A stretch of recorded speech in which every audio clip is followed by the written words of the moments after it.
Lads Can Read. Today we're back with episode 3 of SpyFam, centered around volume 3. That's the one. 3 is all over the place.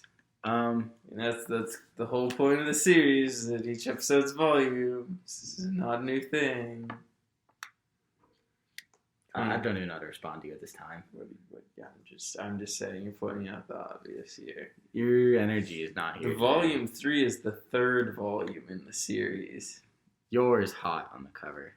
I'm a fan. It upsets me though. I was looking at the covers because, like, maybe someday if they're ever in stock, I'll get more SpyFam volumes. But the covers, like, don't connect, I don't think. It looks like they do, but I don't think they do. Wait, two things. Do you own any SpyFam, or are you just saying in general you buy one of them? I got the first volume, yes. Oh, when did you get that? Recently? I think, like, around the time we recorded the first episode. Oh, is it here? Yeah, I have it. Oh, bizarre. I didn't know that. Yeah, but, like, each one of them has the main character sitting in a chair. On, like, a casting couch kind of thing. Well, it's different for each one, which is cute. Yeah. Because, like, the chairs they're on, the viewers will see this because I put them in the thumbnails and in the video. It's cute because each of the chairs, like, fits their personalities. Because, like, Twilight has this very, like, fancy leather, like, modern chair. And then Anya has this very cute, like, bright colors, bubbly chair with, like, a little teddy bear on it. And then Yor has a very, like, elegant chair. Yor's looking like a gosh darn baddie in her. But, like, so she's got her little, like, wholesome face on, not, like, deadly assassin face. But, like, see, that's what bothers me about that, is that, like, Yor's couch and Anya's couch, like, go off of the cover. But, like, you couldn't line them up to connect them because of that. Oh, really? Oh, that's kind of bothersome. Anyway. Yeah. So, well, this is our second time trying to record this. The first time we started talking about the first couple chapters. Yeah. You know, we're moving out because the semester's over, and so all of our equipment is everywhere. So I tried to use my good mic with my MacBook, but the adapter's messed up. So apologies in advance. But yeah, you guys listen to our Pokemon Nuzlocke. This is nothing in terms of low quality compared to that. So we're just using the built-in mic, so hopefully everything gets picked up okay. I feel like our Pokemon Nuzlocke wouldn't be that bad if we, like, just tackled it better. Well, I think this whole second session is in good quality because we recorded it separately. So Once we got to the new overlay, it got better. Oh, there's a SpyFam coloring book. Is this official or is this just some fan-made thing? I hope it's on Amazon. I just want to color in pictures of Anya. Anyway, this is added to my wish list. You get to the level where you start the volume with, Yor's brother Yuri being there.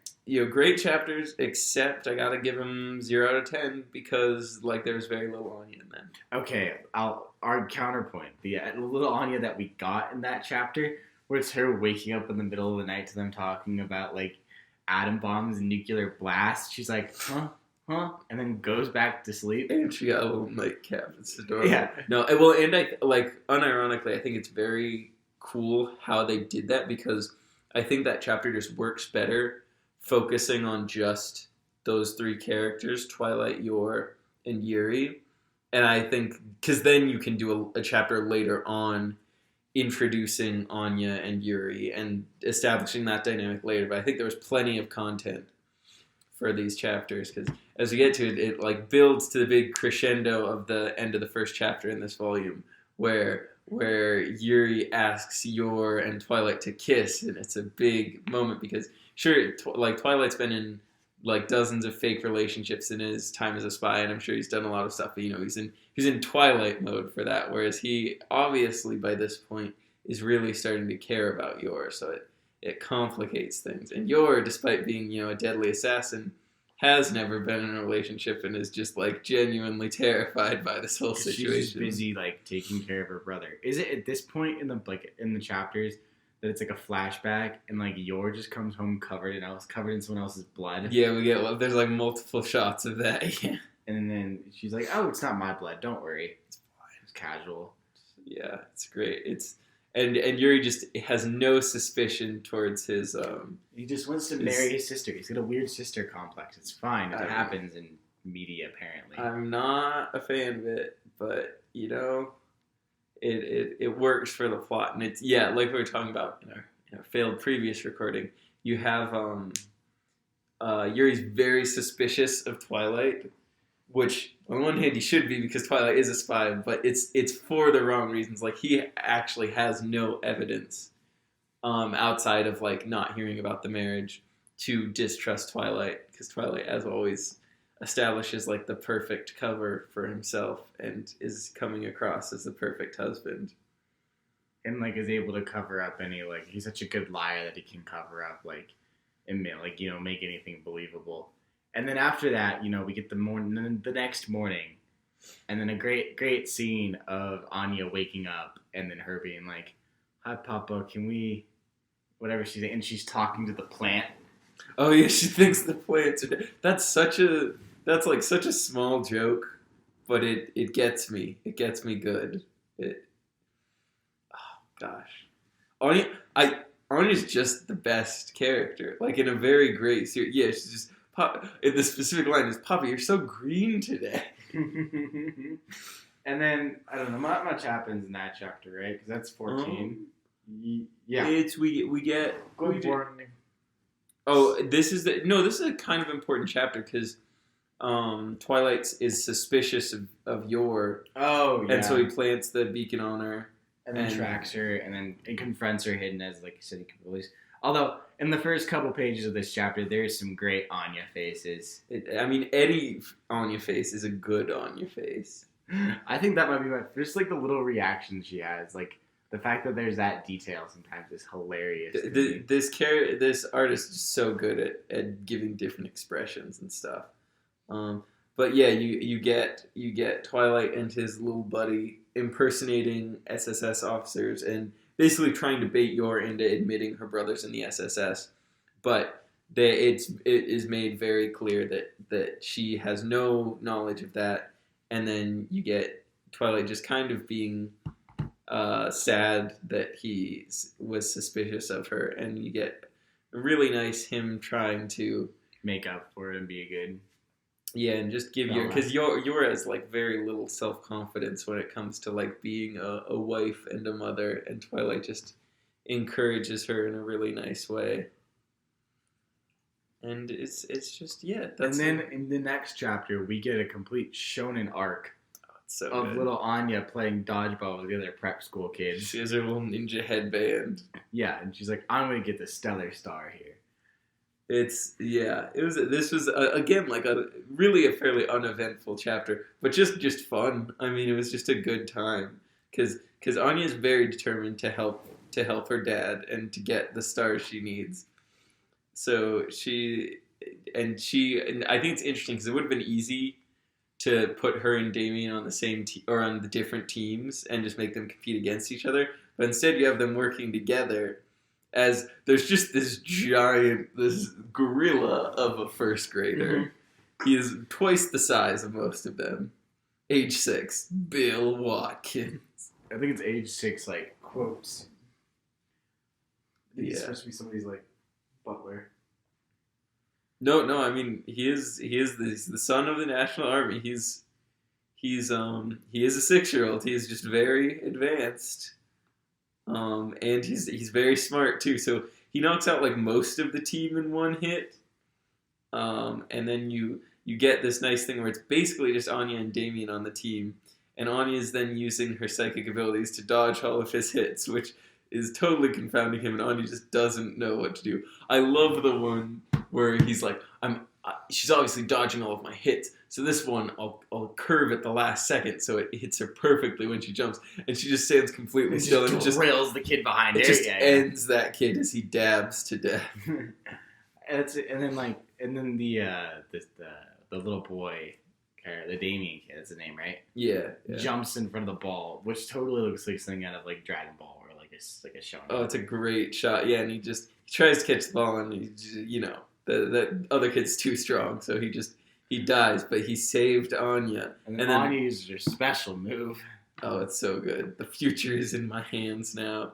So yeah, you get more development. I loved when she's like, I can't let him have died in vain, and he just yells from the sidelines, I'm not dead. Like, that's great. Which means she's having this dialogue out loud. Mm-hmm. And then you just get, she uses what Yor taught her about self-defense and stuff to put all of her weight into the arrow of light, sees the star knockout shot. And then she throws it real hard at the ground, and then it bounces a couple times, and then the kid just like very slowly catches the ball and throws back at her, and it's over. Anya tried her best. She did. And then the counselor, he's like very impressed with both her and Damien for like overcoming their differences. And then they immediately go back to like arguing and annoying each other, and just takes back any chance of them getting a star there.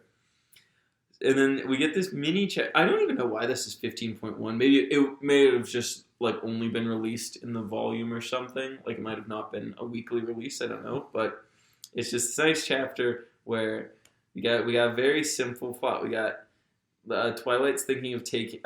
Should we be calling him Loid instead of Twilight? Probably. I mean, either work, but like Twilight's his real name, code name. I don't know. I'm sure at some point in the series, like he won't be Loid anymore. Yeah, I don't know. But anyways, Loid wants to take Yor on a date, like keep up appearances and keep her in good spirits and stuff. But whoopsie-doo, classic, family sitcom antics. Yor got shot in the ass and can't sit down good. That's a great little side thing. There's there's just very good Yor faces in this chapter. She's like... Yeah, that first one, she's like, I got shot in the ass. She's not having a good day. No, she's having a bad day. And then you get a great Anya reaction to took a gunshot. All of Anya's faces are freaking the best. So good. Yeah, and then they go about it, and they're like, yeah, let's go on a date. And then they call in the best guy. Yeah. Afro Man. Does this guy even have a name? I'm sure he has a I don't know his name. But anyways, he's going to take care of Anya. But then immediately Anya wants to go watch over them, and she's very serious. And then you get them in just incredible disguises. Anya's dressed like a Russian spy, despite, being 6. And she's so sure she's like the top spy. And obviously Loid immediately sees them because she's 6, she's not a spy. And he's a trained spy. Yeah.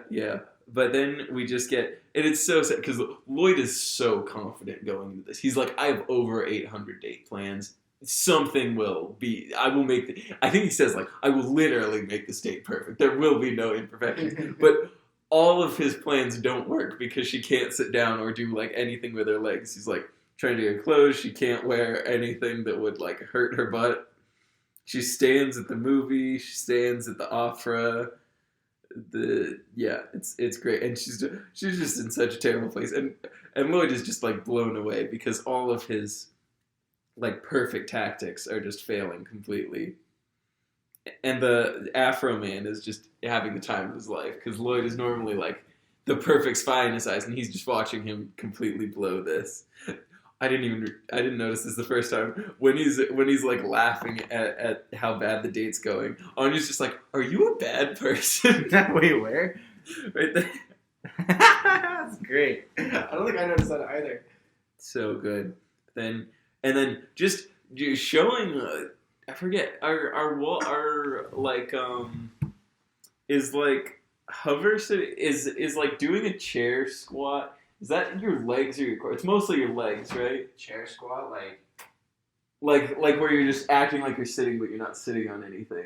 Yeah, I think that's mostly legs. Legs. Yeah, but so yours is showing off her killer leg strength by not sitting down at dinner and just hovering over the chair. And then, gosh darn goddess. And then Anya's worried because she hears that one of the people who survived Yor's massacre the other day is there. And so she's going to go and save her because she's sure if Twilight figures out she's an assassin, that she's going to get sent back to the orphanage.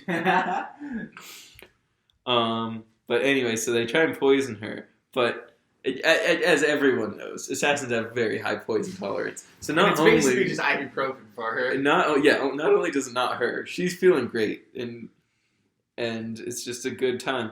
And then So we don't see this, but from what I understand, Anya hears this man in his head thinking about all the things he needs to make a bomb, and then she, as a 6-year-old, prepares the bomb ahead of time and blows him up with. Right? I think that was my interpretation. Oh, except she replaced like what would have been shrapnel in it with peanuts, of course. That's still shrapnel. I mean, it's fine. Peanuts are soft, but I'm surprised she like used peanuts on it. I would have thought she would have, saved those. They are a valuable resource. But then you get the great shot of Anya just about to gun this man down. And you just get the great, like, her threatening him, telling him to stay away from her mom forever, and then her dramatic turnaround and go home and make Catherine happy. Just her knowing about this man's unhappy marriage. It's so good. And she's just how proud she is after it. Yeah. It's all thanks to me. So good. And then their date ends on a high note. And then obviously her poison wears off and her butt hurts again the next day. But it's great. And then you get to the next chapter and it's like it opens like Loid going over, I think it's like plans or something, or like her tests. Mm-hmm. And she's doing bad. She's not doing great. She got a 2 on one of these tests. But then he's like, hey Anya, busy now. Cartoons. Oh, so good. And then you get some great smug Anya in this chapter. Yeah, because it's just them trying to get a star, and they're doing all the things, and nothing's working. She doesn't excel at anything. I think my favorite one is when she gets herself tied up in the jump rope. I'm gonna work real hard, Papa. That's so good. Please help. She's so done. And then, so they're going to do what anyone does when they're out of ideas on how to be a good person. Just some good old-fashioned community service. And, of course, that goes terribly as well. She just wants to read manga instead of working on books. She breaks everything. And she wants to be the lady who hands stuff to the doctor. She wants to give scalpels to things. But then you get this great turn, right, when they're about to give up, is that this kid is drowning, and she can hear him drowning, and Anya, as always thinking on her feet, is just like, I want to go swimming right now, and heads that way. And then I think it's so cute, because they could have played it for laughs, but they don't, and they're just like, even knowing she can't swim, Anya tries to save this kid, and then you get, as always, Loid coming to the rescue and saving both of them. So good. And then Anya gets her star. Gets her first star. It's so cute. And then her name becomes Starlight Anya. It's so good. Is Starlight a play on Twilight? You think that's what she did there? I didn't even think about that. Probably. That's so good. And you get the really cute thing where Loid says he feels the same pride he feels when he finishes in a super intense mission, watching Anya succeed. That's adorable. He's so proud of her. She shows up. She's fucking dapper as hell. Mm-hmm. And then even Damien's they don't give those out for nothing. Yeah, she earned it. You get the great. So the whole next day is just Anya being super smug, but it's Anya, so it's great. But yeah, like you said, Damien makes it clear that she did earn this, which is why it's so upsetting to him, because he wants to be the best, And even at this point, Anya still wants to become friends with Damien because she knows it'll help her dad. And so then that's the big point. A lot of this chapter is just set up for our next. We're getting another main character from the looks of it. Well, maybe not exactly, but we're gonna get a dog, and I'm so excited. I've seen the dog on the next volume cover. I don't know if that's a dog. It's a wolf. He's adorable. He's huge. But Anya wants a dog. She's I want a prize. And poor Anya's just, through her mind reading, seeing your picture all these terrible ways a dog can murder. Oh my gosh, the one where it's the chihuahua with a Bowie knife in his mouth, stabbing on it. It's so good. And also the one where she's getting ripped apart by the dog, and she's Yeah. Anya goes through a lot of mental duress. Anyway, they're in there, and they're just like, I want this one, and the one that's fucking huge. Yeah. So let's go over these last few pages because it's interesting because we don't. It doesn't. So I don't think. Yeah, like the Forger family is not here yet. These are two like unknown characters talking about how these dogs are like obviously from something seedy because they're talking about them going to revolutionaries or big bomb squad dogs, and all these dogs are looking in rough shape and scary.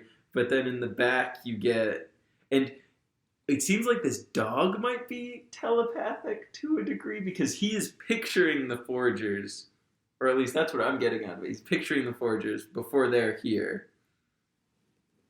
Oh, I didn't even notice that. I guess, yeah. So yeah, from what okay, here's my guess because we haven't read ahead. We're trying to be good even when we're like doing our bulk recordings to just review what we've read and not read ahead because I think that makes for the reviews more interesting. So this is as far as we've read.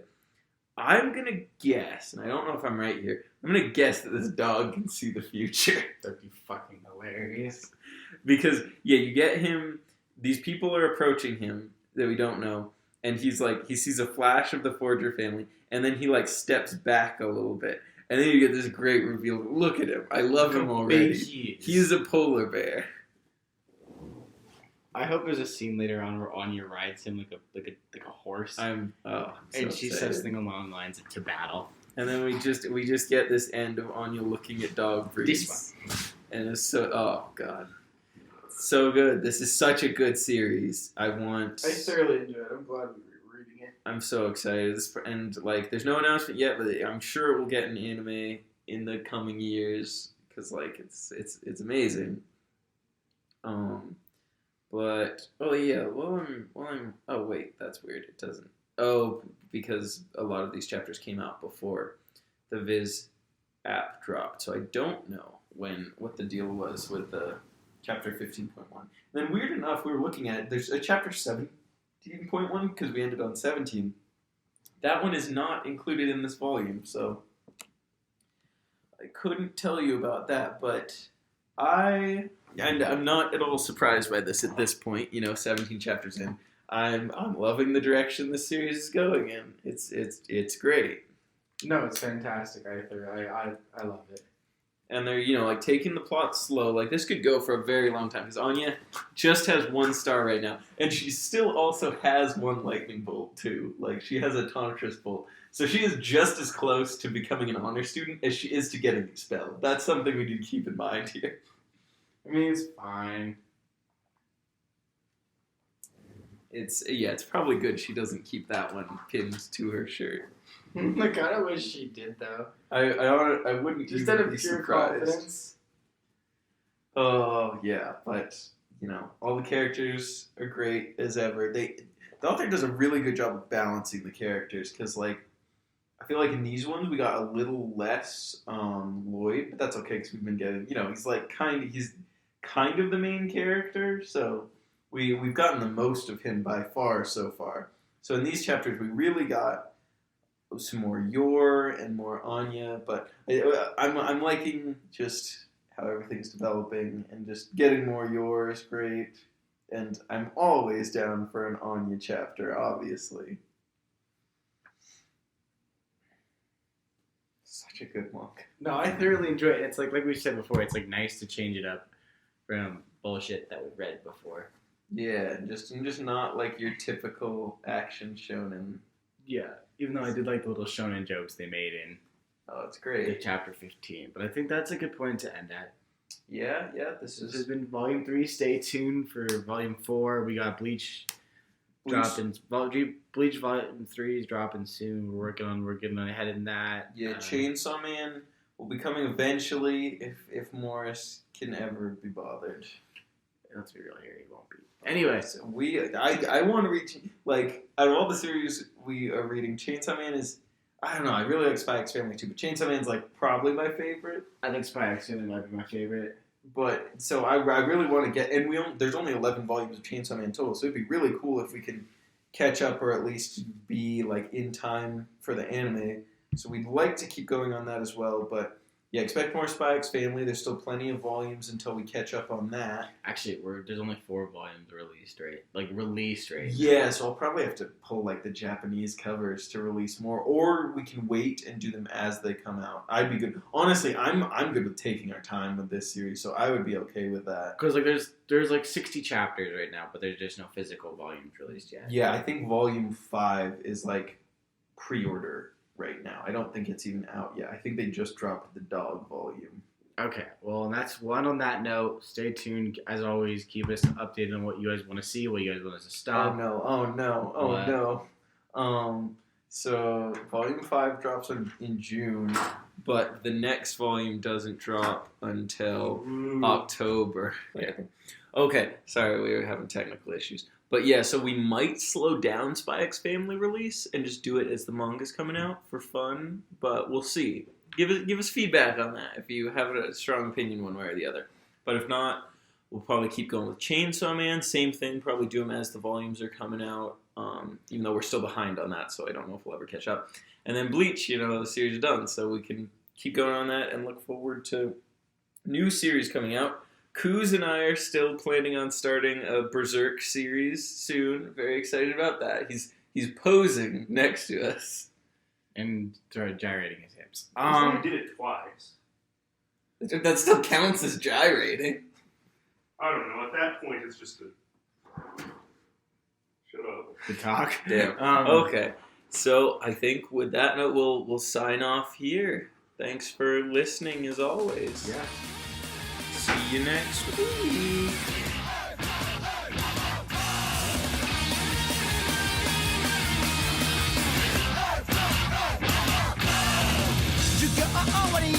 至福の時間例えるのならマジで炎上不意の極地平和行使だ追試の知らせ地獄だ友達